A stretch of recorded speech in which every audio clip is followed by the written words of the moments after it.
Lorsqu'un locataire exerce une activité différente de celle autorisée par le bail, il s'expose à diverses sanctions. Ce sera également le cas lorsqu'un locataire sous-loue le local et que le gérant change la destination des lieux.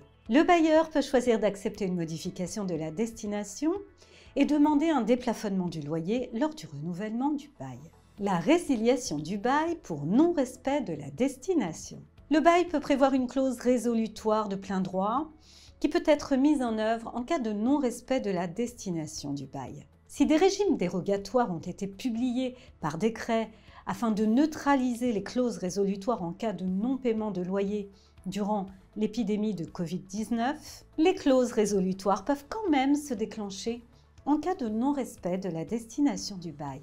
En l'absence d'une clause résolutoire, le fait qu'un locataire modifie la destination des lieux de manière unilatérale suffit pour entraîner la résiliation judiciaire du bail. La Cour de cassation a accepté le fait que les juges des tribunaux disposent d'un pouvoir souverain pour apprécier et décider si le manquement aux obligations du bail était suffisamment grave pour prononcer sa résiliation judiciaire. C'est ainsi qu'une cour d'appel a pu refuser de prononcer la résiliation d'un bail concernant un locataire qui vendait des produits de pâtisserie alors que seule l'activité de charcuterie comestible était autorisée au contrat de location. Prenons des exemples pour lesquels la résiliation du bail a été prononcée. En organisant des concerts dans un local dont la destination était café-bar, un tribunal a considéré qu'il s'agissait là d'une transgression lourde. La raison invoquée est que les concerts étaient susceptibles d'engendrer des troubles du voisinage.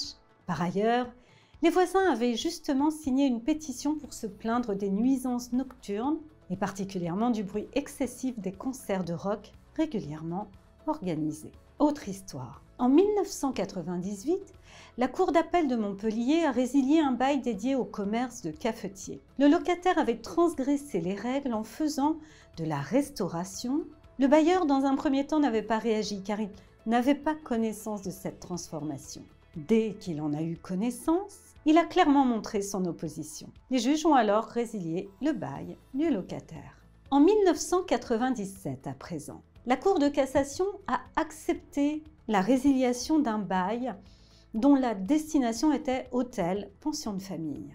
Pour cela, les juges ont avancé que des éléments caractérisaient le fait que le bailleur n'avait pas accepté le changement. Les juges ont considéré que ce changement de destination était grave, et ce pour plusieurs raisons. Tout d'abord, le locataire ne louait pas de chambre, mais se contentait de louer des studios qui représentaient une faible partie de ses revenus. Il se consacrait uniquement à la restauration et n'avait conservé que les apparences de l'ancien hôtel.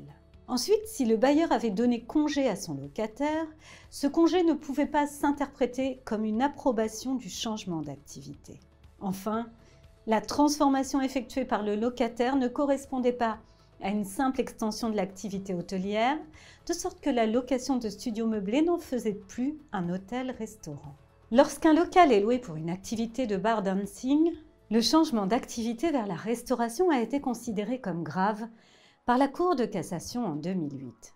Cette gravité est due au fait que le locataire n'a pas pu prouver le consentement du bailleur, ce qui a permis la résiliation judiciaire du bail. La résiliation du bail a également été exécutée pour une affaire que nous avons déjà évoquée auparavant. Il s'agissait du dossier d'un garagiste qui louait son local à destination de réparation et entretien de véhicules, dépannage, transport et négoce de véhicules utilitaires. Lorsque le locataire s'est mis à y exercer une activité de contrôle technique automobile et a même changé son objet social afin de permettre cette réorientation, les juges ont considéré qu'il s'agissait d'une infraction grave et ont ainsi prononcé la résiliation du bail. Même chose pour ce locataire qui s'était livré à un commerce d'encadrement alors que son bail ne permettait que des activités d'art de la table, de vente d'objets de décoration, de cadeaux et de carterie. La justice a considéré qu'il s'agissait d'un manquement grave et a judiciairement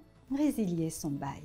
Vendre des crêpes dans un commerce dont la destination est le café-bar et les plats du jour représente également une grave violation suffisante à entraîner une résiliation judiciaire du bail.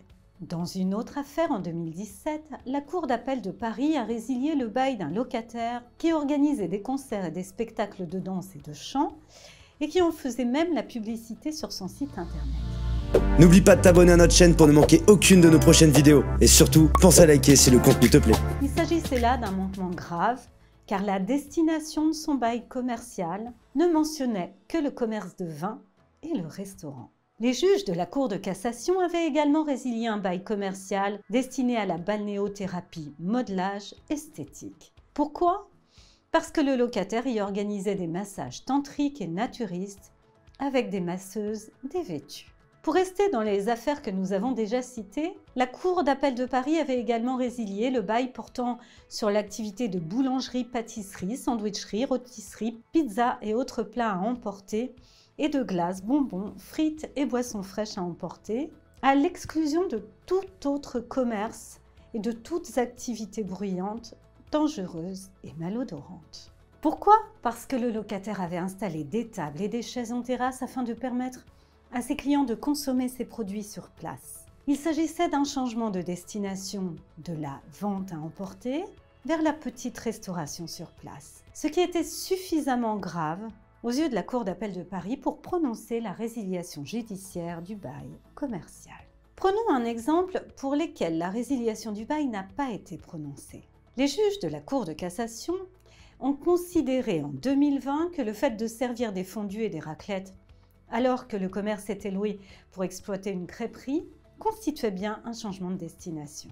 Toutefois, l'infraction n'était pas suffisamment grave pour justifier la résiliation judiciaire du bail.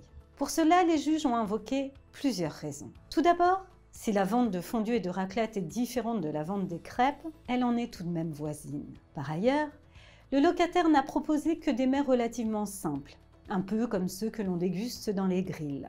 Il n'a pas cuisiné de plats particulièrement élaborés. Le bailleur n'a pas pu prouver que la confection de fondue et de raclette, dans une cuisine très modeste et peu équipée, a pu être la source de nuisances.